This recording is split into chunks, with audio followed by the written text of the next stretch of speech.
When you watch the mainstream media news, do you feel a little twitch? Is there a tingle in your left hand? Is your jaw locked? We have the solution. Welcome to Reasonable Arguments, the podcast where thoughtful debate meets unfiltered fun. Coming to you from Sarasota, Florida, where your hosts, Jamie Miller and Jennifer Bash, make sense of the chaos. Together, we mix informed conservative commentary, playful banter, and just the right amount of nonsense to keep it entertaining.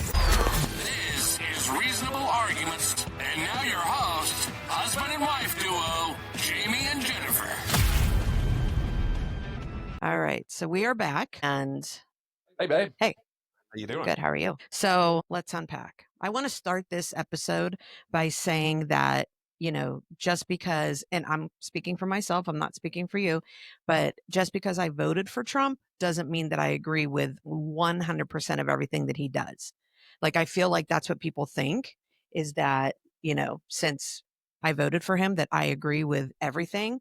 Babe, And I I don't. know that But wait, I want to also say, like, I married you, but that doesn't mean I agree with 100% of what you say or do. that's either. completely wrong. You can disagree with Trump all you want. Yeah. No, that's exactly what I was going to say. Is Yeah.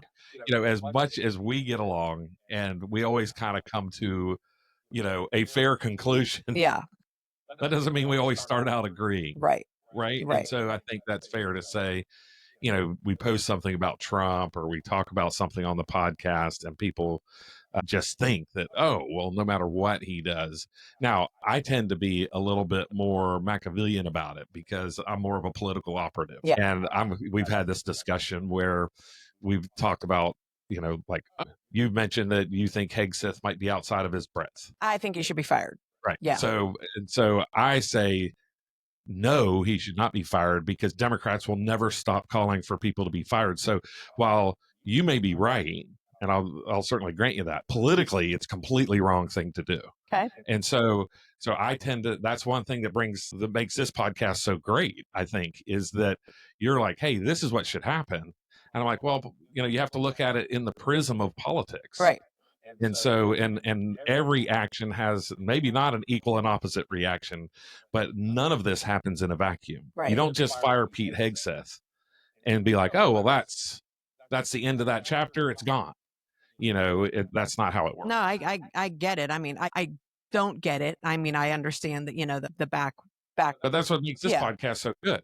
I get. So- Yeah, I understand that. I don't know where you're going with any of this, but it's, I just wanted to say that because I know I get a lot of backlash on Facebook, and I think not calling out anybody, just saying that I think that I'm seeing it more, and not just me, like different posts where Democrats will come out saying that basically you just agree with everything that he does, and that's just not the case. and and it's kind of, there are people who come out who are Democrats who completely, they bring some breadth to the discussion. Others are just trolls. Yeah. Right. And so, one in particular who I blocked recently was just kind of like, well, you don't have credibility because you haven't condemned Trump about this.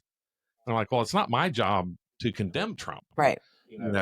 I'm a Republican supporter of Trump. So if you want to be the loyal opposition, you condemn him. Like, it's not on me to condemn him. I don't see it as my, I don't mind saying, having a discussion about where things can go and where they should be. We have some exciting news that happened today about China and drug prices and a lot of things. I don't know if we're going to discuss or not, but there's a lot of things happening that, it's like, then one little blip on the screen, and we're supposed to be, as supporters of Trump, we're supposed to be the tip of the spear of condemning him for X, Y, or Z, because I don't think it's condemning. I think it's showing an opinion, just like I'm saying. I don't agree with everything that he does, and we'll talk about some things today that I just don't agree with. And I think that that's maybe what people want to see from you. And I know that I want to see sometimes when we have conversations. People take what they want. Like, tariffs is a perfect example. Listen, we're not getting it. This was a sentence out the beginning. This wasn't even a segment. It was a sentence out of the beginning. Just that. Well, this can happen when you don't give me guard lines. I hear guard line. Yeah. All right. So moving into Doge. So we had dinner Saturday night with my dad and Ian, and my dad and I basically said at the same time that someone needs to be arrested. It's time. There's been so much looked at, so much investigated. I know it takes time, but there's proof that stuff has happened. So someone needs to be arrested. Okay, so what is the stuff and who is it? I mean, it's all you have the people going into the Treasury Department where you literally had someone when Doge walked in and they looked through his computer who deleted like tons of files that shouldn't have been deleted, that showed bad stuff. That person should be fired. Yeah. Period. So you know who that person is, and have I they been don't fired? right this second, but I will. Yes, I will Put it in the bring his name. comments. Yes, because that all came out on the Jesse Waters interview with the whole Doge team, and it all came out there. Right. So I just think that it's about time that someone needs to be arrested. So you just think for optics? For optics, for sure. So is that to please Trump's base, or is that to Yes. put everyone else on notice? No, I think it's for everything. I think that you had Pam Bondi coming out at the beginning, yelling about the Epstein files, yelling about this. We haven't seen anything. Right. And I'm getting frustrated with it because, okay, you're saying all of these things, but show the proof. Right. Show. I think somebody needs to be arrested as much to let everyone know who is embedded from the Obama administration, even. Yeah. That if you're going to go against the president of the United States, you're at least going to lose your job, if not be fired or not be arrested. And so I agree with you that, but I also think that, when you make those arrests, you darn sure better make sure your ducks are in a row. For sure. And so I don't mind them taking a little bit more time if the end result is where we get, so that's where I disagreed with you and Ed a little bit, is that I'm like, listen, I trust Pam Bondi. I've worked with her in the past. She's here from Florida. I was part of McCollum's attorney general team. She was the immediate, she proceeded Bill McCollum as attorney general in Florida and served from 2011 to 2019.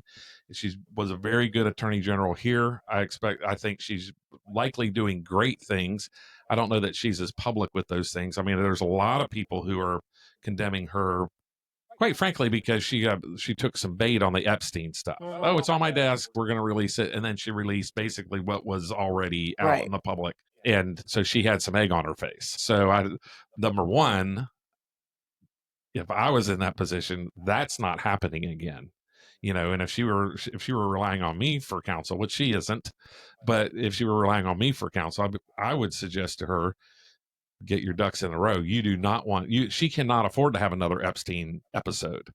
And so she has got to make sure that her ducks are in a row when and if these arrests come. And I agree with you that they should come. I'd like to see them sooner rather than later. But I'm going to give Pam Bondi the benefit of the doubt, partly because I just know her work here in Florida. Okay. So Hamas announced that they released the hostage, Edan Alexander, I don't know if I'm pronouncing that correctly, who has been held since October 7th of 2023. So that's great news. Last American hostage. Yeah. That's just incredible. We still have some remains we have to get. That they're still holding hostage, but we know that those people are deceased. Yeah. So we're very happy with that, with the interaction. It's not, Yeah. And I think they were actually, they've been reunited already. So it's kind of released and she was there. I haven't really watched the news. I just caught a couple headlines before we came on. Yeah. Okay. So we're going to talk about veterans. So Trump he has an executive order establishing the National Center for Warrior Independence, which is aimed at addressing veteran homelessness, which is great. The location is going to be West Los Angeles VA campus. And the goal is to house up to 6,000 homeless veterans by January 1st of 2028. And obviously this is important in the pictures of LA and everything like that. So it's just horrible that these people are on the streets. The services are housing, substance abuse treatment, and job support. The funding is redirected from programs previously allocated for housing and services for undocumented immigrants. So I kind of wanted to go back and look at past administrations and what they did for the veterans then or didn't do. In 2014, there was a VA scandal under the Obama administration that falsified wait times, which led to delayed care and veterans' deaths. I think there were 47 vets that died because of that. The outcome was the resignation of the VA secretary, who was Eric Shinzeski, probably pronouncing that wrong. And then the Veteran Rapid Retraining Assistance Program, which was under the Biden administration, it was $386 million that was allocated. Only 397 veterans secured job posting. So the 386 million and 397 people helped. $1 million per veteran. Yes. And they're saying it was just ineffectiveness and mismanagement. It just wasn't run correctly. And then we have we know that the Biden administration goals were their goals were awry. Yeah. To say the very least, if in fact he was in charge at all. Right. And that may be another one of the auto pen where Obama's behind everything and, kind of railroading Biden at that point because I don't know the Biden administration, you're going to hear this first. The Biden administration will be talked about the same way as the Kennedy assassination at 60 years from now. It was that corrupt, and we don't know who is running it. I don't know 60 years from now if we will know. But if we don't know, it'll be discussed in the same way as the Kennedy assassination, because you just look back on those 4 years and how incredibly un-American, unpatriotic the people leading our country were. Yeah. I mean, it's insanity. $1 million to place a veteran in a job. Well, obviously that wasn't what it was supposed to be, but because it wasn't managed well, that's what the result was. By not being managed well, what we now know through Doge is that means millions of dollars went into people's pockets. Correct. And so, the marketing person makes $20 million. This person makes this much money. That person makes. Well, that's exactly what was said on the Jesse Waters interview. But that was one of the things I saw where he asked Elon, out of all the money that was being spent, how much actually went to the cause? And Elon said it was about 10 to 15 cents on the dollar that went to the actual and cause. By the way, if we did that, if the American Red Cross did that, right, 10 cents on the dollar, they would be criminally indicted. Everybody's about that, like with the Susan B. Komen, and all of the organizations out there where the CEOs are making, six, seven figures. It's one thing to have, our local hospital, the CEO makes $1 million, but it's the largest employer in town. So that's what somebody gets paid. I'm not necessarily, think that somebody shouldn't get paid because they're working for a nonprofit if they're running a multi-billion-dollar organization. Yeah. But there should be some level of, when I do a campaign, for instance, I want to make sure 60 to 80% of the money goes directly to voter contact, right? Mm-hmm. So I would assume that a nonprofit would at least be in that range of 60 to 80% by the time they pay for administration and marketing and fundraising and everything else. 60 to 80% of money would go towards the mission. Right. So yeah. Rant over. Okay. The next one was the Afghanistan withdrawal impact, which was chaotic withdrawal leading to feelings of betrayal among the veterans. So I guess the statistics show that 73% of veterans felt betrayed and 67% felt humiliated. Up to, a major military failure that the media tried to hide. Yeah. So, I mean, again, it comes down to, the contrast. So you have, what Trump's doing. And I'm not saying that Obama and Biden didn't do anything for the veterans. That's not what I'm saying. I'm just saying that, this is something positive that Trump is trying to do.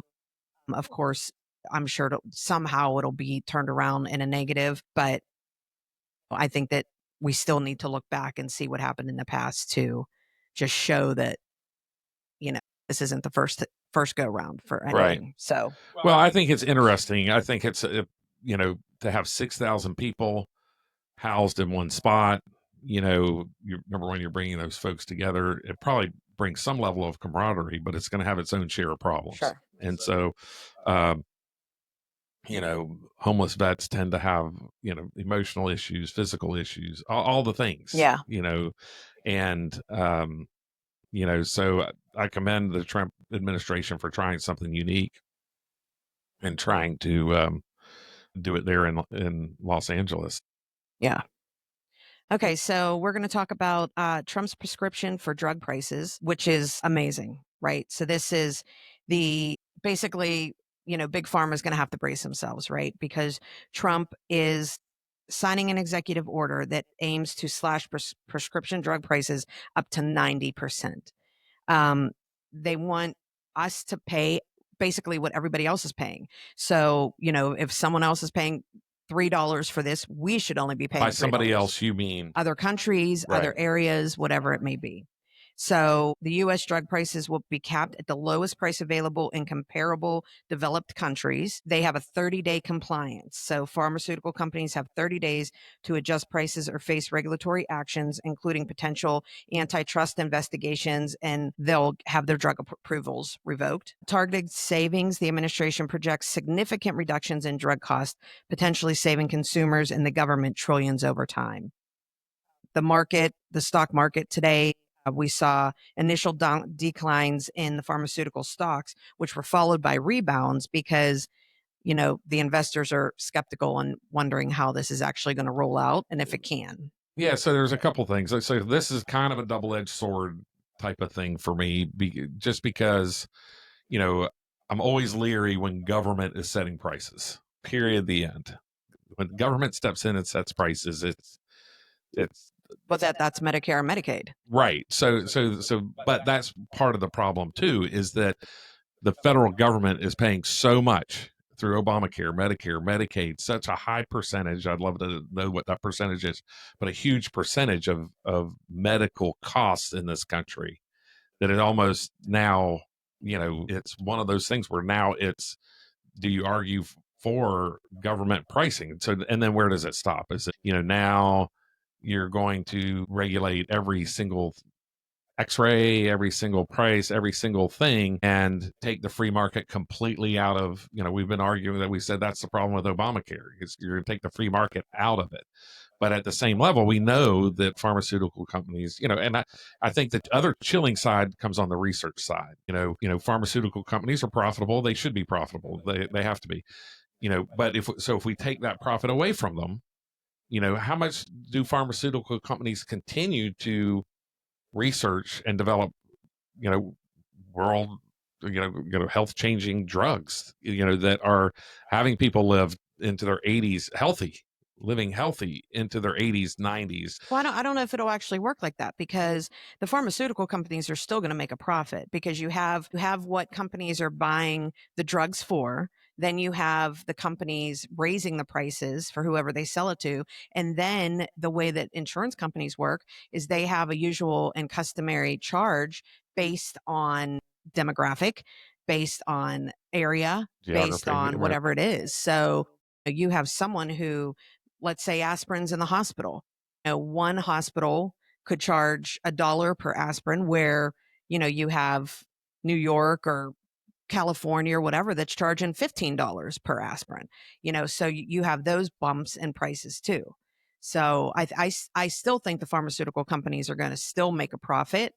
It's going to be everybody else who has to healthcare is much more your bailiwick than mine. Yeah. You're much more an expert on healthcare than I am, and so I'll certainly defer. But it just, it is. I think there's two things. When you start getting into price controls by government, and then are we still going to have the development of truly game-changing drugs if we take the incentive of profit away? Yeah. Because other countries, one of the arguments is other countries should be paying more, not less. And I think that's where Donald Trump is correct, is that other countries should be paying more, not less, because we're developing these drugs. They rely completely on us. All these other countries that have complete socialized medicine, that they're like, oh, well, you only pay $3 a month for your cholesterol medicine. Well, why is that? Yeah. Well, it's the government their government is subsidizing that.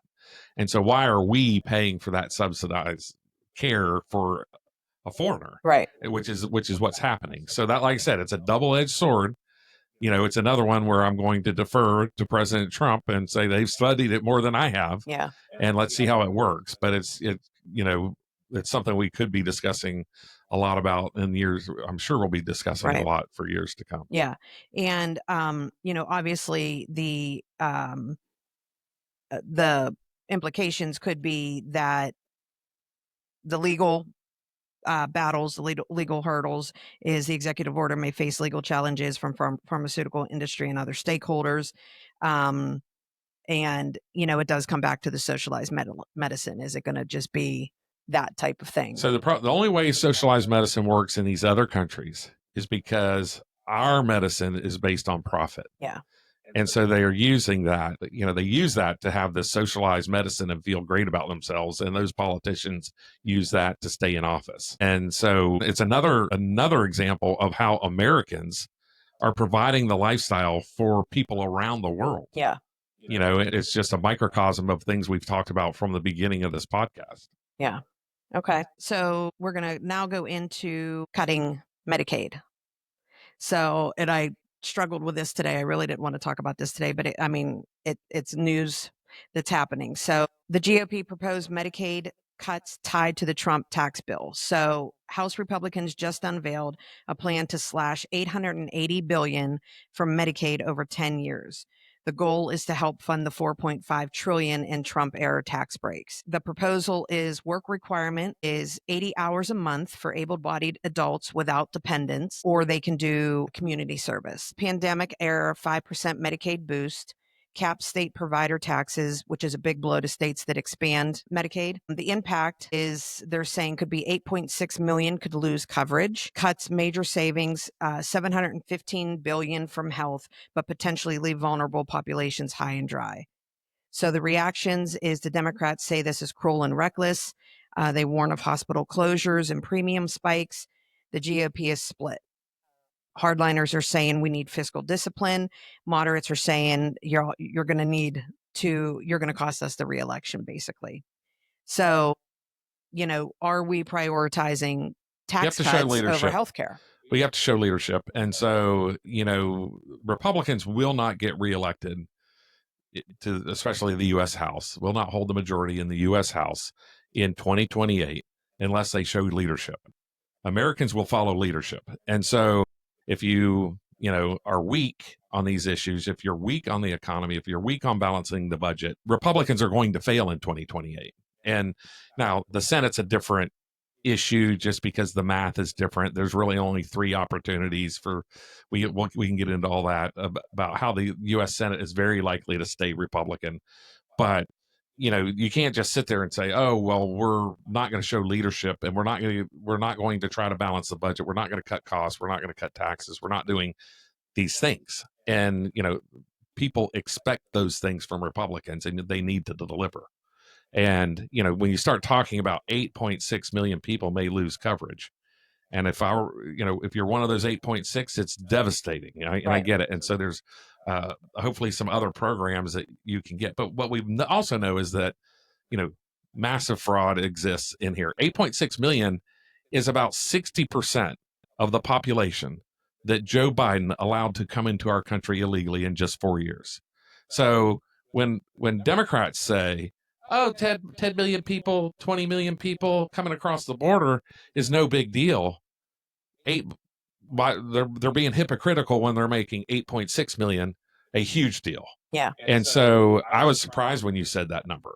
It was like, oh, 8.6 million, yes, that's horrible. And I've always said the more people who have medical coverage, medical insurance, the better off we all are. And so, but we also have a lot of people who, and I've worked with the Florida Chamber in the past to try to work with people on the benefits cliff. So that's a real thing. And those are some issues that we need to start talking about is, people should not lose benefits, or they should gradually lose benefits as they become more employed and take promotions. No American should say, oh, I'm losing my medical coverage because I got a promotion and I'm good at my job. But that's a real thing. Who's saying that? So the example the Florida Chamber uses all the time is Walgreens. There's plenty of people who work at Walgreens because Walgreens will promote people. Publix will promote people. And there's plenty of people who turn down promotions because I need, I work hard enough that I'm able to take care of my family, but my benefits are complemented by the government. And if I make over a certain amount, I lose, and it's called the benefits cliff. right? They fall off the cliff. And so it's not a hill. It's not a slope. It is a cliff. You either get the benefits or you don't. And so those are some realities. I'd love to see Republicans, if we're going to help be part of the solution, the long-term solution for people who are trying to work their way out of poverty, we have to be part of that solution. So, and that is dealing with this benefits cliff head on. And, those are the types of issues I don't hear people talking about, and I'd like to see more of it. I agree. Okay, so now we're going to go into the tariff truce. So we heard today that there is a 90-day breather in the trade war between the U.S. and China. The U.S. tariffs on China goods reduced from 145% to 30%, and China's tariffs on U.S. goods cut from 125% to 10%. So it's a 90-day pause that aims to de-escalate the tensions and pave the way for further negotiations. So with the market today, and you even mentioned it this morning, that the Dow Jones surged over 1,000 points. The S&P 500 and the NASDAQ also saw significant gains. Positive responses from tech and retail sectors, with companies like Apple and Amazon seeing stock boosts. But what's still left on the table? So a 20% U.S. tariff on Chinese imports related to fentanyl concerns remains in place. And if no deal is reached after 90 days, the tariffs could revert to higher levels. So the temporary truce offers a window for more comprehensive trade talks. Analysts remain cautious, noting that underlying issues still need resolution. So again, it's a ceasefire, not a peace treaty. So what happens now? Certainly a step in the right direction. And let's think about this. We're 120, 125 days in, 4 months in, less than 4 months in on President Trump being inaugurated. And yet he's brought 9 or 10 leaders of foreign countries to the Oval Office to discuss trade. I mean, this is Herculean. This would take decades to get done, and he's done it in months. And so, are people critical of how he got there? Sure. Should they be? Maybe. I don't know. But you can't argue that he has immediately brought the major world economies to the table to discuss, changing the way that Americans are taxed and treated. And of course they're upset. Right. I mean, I'll go back to the example of me appearing on the podcasts in London, and they have no idea that we're $36 trillion in debt. They have no idea that our debt is more than their budget. Our debt annually is more than the UK's federal budget. Right. And yet we're subsidizing their pharmaceuticals. We just talked about that. We subsidize their buying through tariffs. All these things that are Americans. We are hard-earned labor, and we're putting our children in debt, our grandchildren in debt, so the world can have a lifestyle that, quite frankly, they may not be working for. Right. Everybody talks about, Europeans are so great. They get a month vacation. They get all this sick time. 2 to 3 day work weeks. They get a year maternity leave for naps. Yeah, they take a nap in your office. All these things. You have a great lifestyle. We're financing that. Yeah. We are financing that. And so if they want to do it, that's fine. But they should go in debt for it, not us. Yeah, I agree. So I guess we just have to wait and see what happens with this, and hopefully this just continues. And there's no question it's a step in the right direction, and China was the last one to hold out, right? Well, it's the second largest economy in the world. Right. So they're the big one. It doesn't matter if they're the last or not. I don't, but they matter. There's no question. So do you think that they did this out of fear? Do you think they did this to pacify and they're going to attack later? Like, what do you think it is? I hate it. I don't want to use the word attack. Listen, I think that everybody realizes that, for certainly the near term, and let's face it, look at the things that Biden implemented in just 4 years that will take more than 4 years to undo. Yeah. And so all these countries realize that, they might think we can wait Trump out, but it puts things in place, puts barriers in place over that amount of time, that it doesn't go back to, quote, normal. It just goes back to a different way. And that's if a Democrat wins the presidency and has some support in either the House or U.S. Senate. Right. So there's a lot of ifs. So folks are better off coming to the table and dealing with the reality that they have now. And that's what they're doing. Okay. So now let's talk about the jet. So I always like jets. The offer is Qatar has reportedly offered Trump a luxury Boeing 747-8 jet. I don't know what that means. Valued at approximately $400 million. Let's just call it, it's a super sweet jet. Super sweet jet. Intended for use as Air Force One during his term and later for his presidential library that is still not built. Legal concerns are obviously, they argue that this could violate the U.S. Constitution's, how do you say it? Emoluments clause, which prohibits federal officials from accepting gifts from foreign states without congressional approval. Qatar has denied finalizing any agreement, stating that the matter is still under review. So before I get into what I'm going to get into, this is where I disagree with Trump. Like, get it? Like, I get Everybody wants a sweet jet. Everybody wants a sweet jet. It's being gifted. It's, going to be used for government use. Governments give governments blah, blah, blah. things all the time. We have a Statue of Liberty, for instance, right? Yeah. That was a gift from a government to a government. I think the issue here is that, that the implication is that this is doing not something. Yeah. This is not a jet that's going to sit at a presidential library for you and I to go, kind of walk through and be like, oh, this was Air Force One. The implication is that this is a jet former President Trump plans on using for his personal use after he's no longer president. Yeah. And so therein is the sticky wicket. And that's where the bad optics come in. And it is bad optics. And so they should clarify that. Like, is it's going to really the bad optics? I mean, isn't the bad optics him taking something from another country that could be perceived as I don't think it's wrong tit for tat? I don't think it's wrong for a government to accept something from another government, right? Why? That happens all the time. Well, that just happens all the time. But obviously there are the Statue of Liberty is the big one that everybody knows. Okay, but and how long ago was that?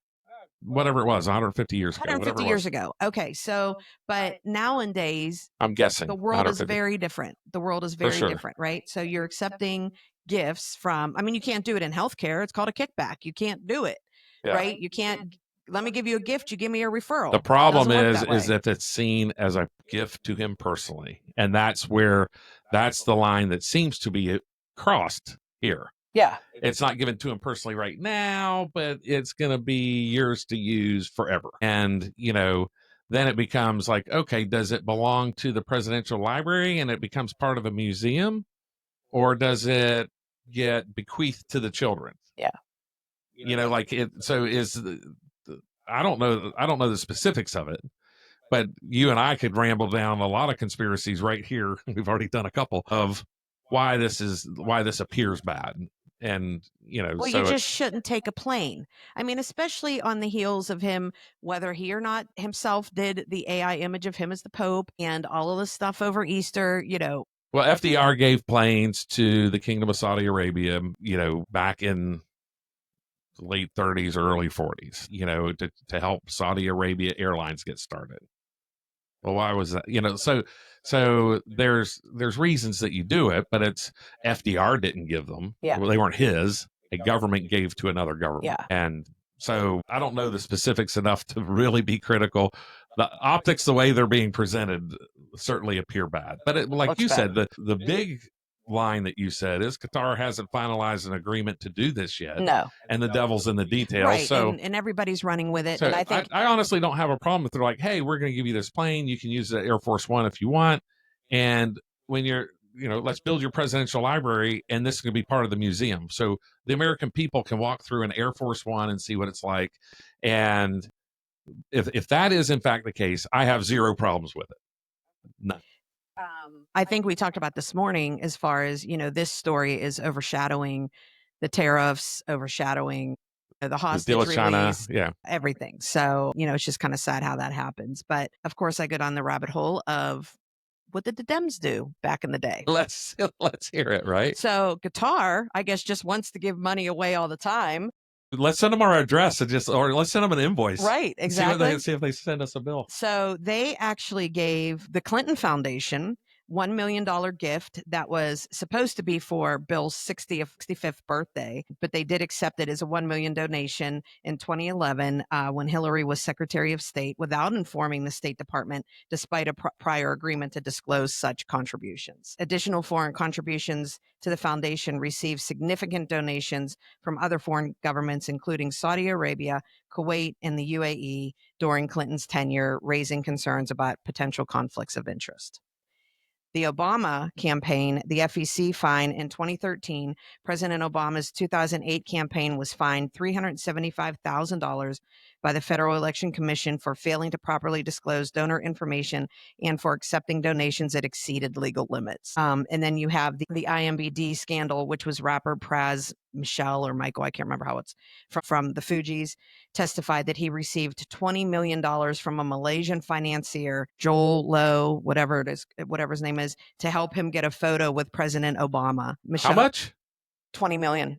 20 million to get a photo. Yep. Michelle or Michael, whatever it was later found guilty of criminal conspiracy related to illegal campaign contributions and lobbying efforts.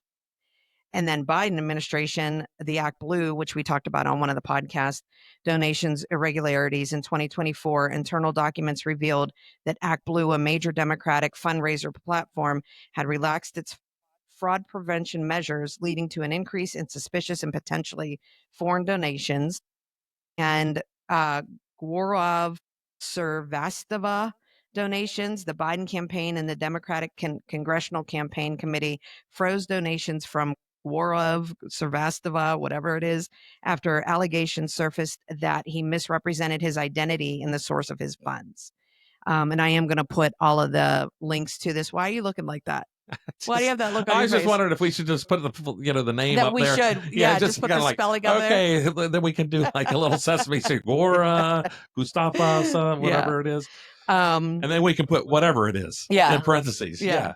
And then donor to ambassador pipeline. Despite pledging to avoid appointing donors to ambassadorships, President Biden nominated several major campaign contributors to ambassadorial positions, raising concerns about the influence of money in diplomatic appointments. Jesus. So. Well, that's probably sounds like the least of the worries on that list. Yeah. But I mean, so here you are with the media, they're running this plain story everywhere, but obviously, well, what would be interesting to really know is how much the media, we know that the media has a negative opinion of Trump, so much so that the vast majority of the news about Trump is negative.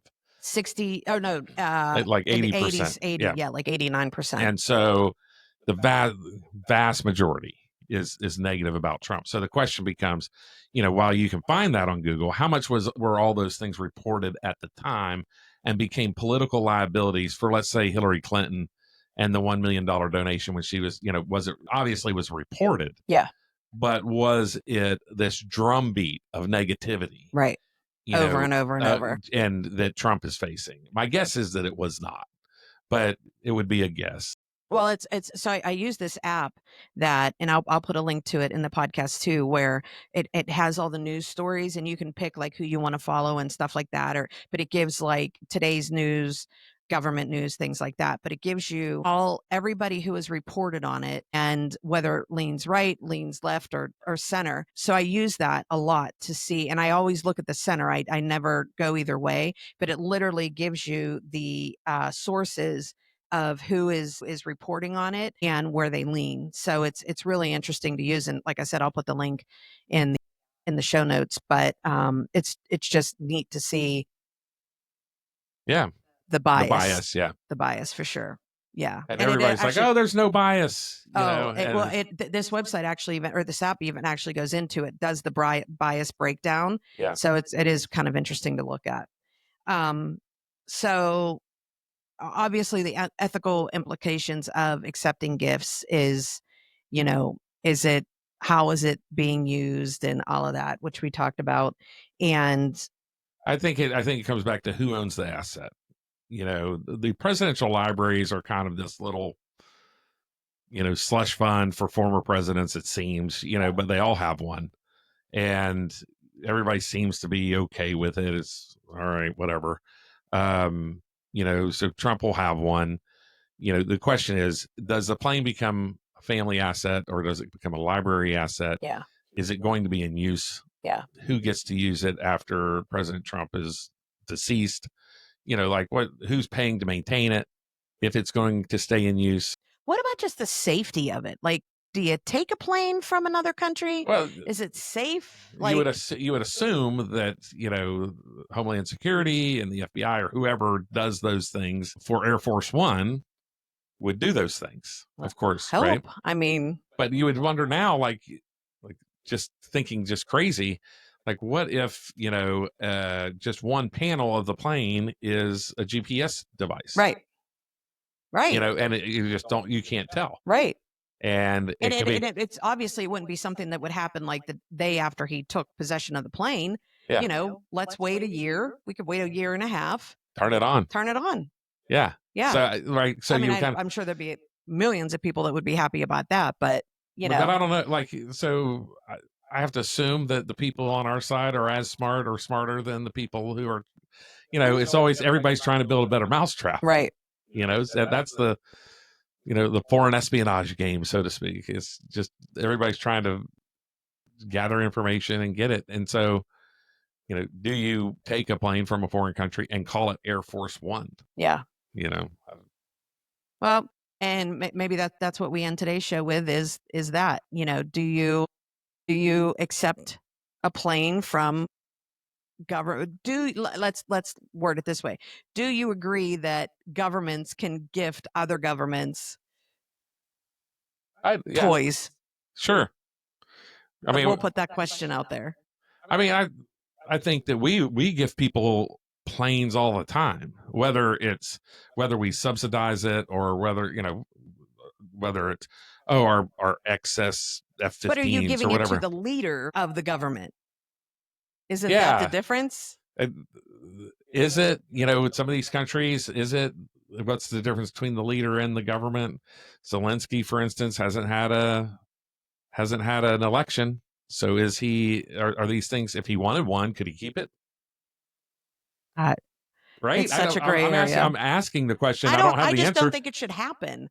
I just don't think it should happen. Like, I hear what you're saying, but that's not the reality of what's happened for, you buy foreign policy, with things sometimes.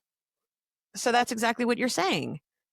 They're giving him this plane to get something in return. I'm not saying that they're getting something in return.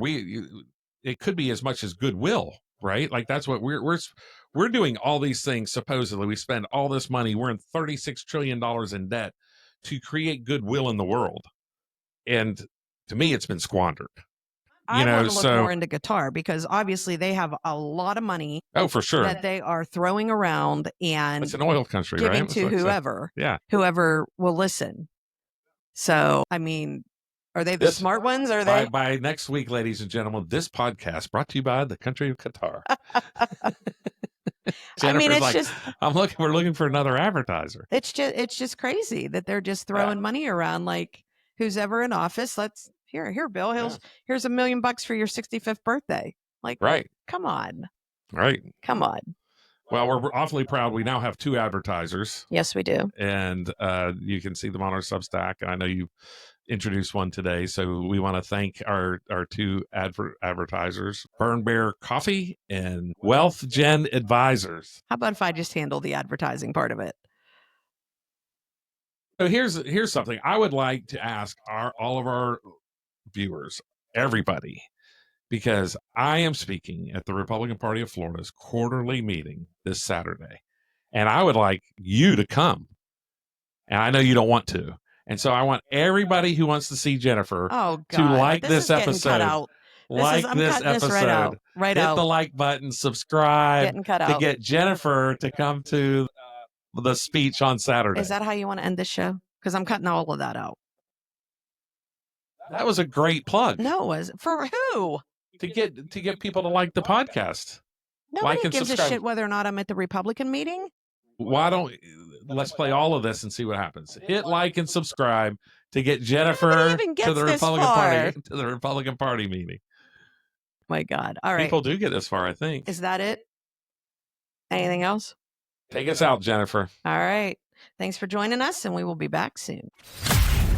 This has been Reasonable Arguments News and Nonsense. There is so much BS on the mainstream media news, but you knew that. We hope you enjoyed the show. If you did, make sure to like, rate, and review. We'll be back soon. See you next time as husband and wife duo Jamie and Jennifer keep it real on Reasonable Arguments.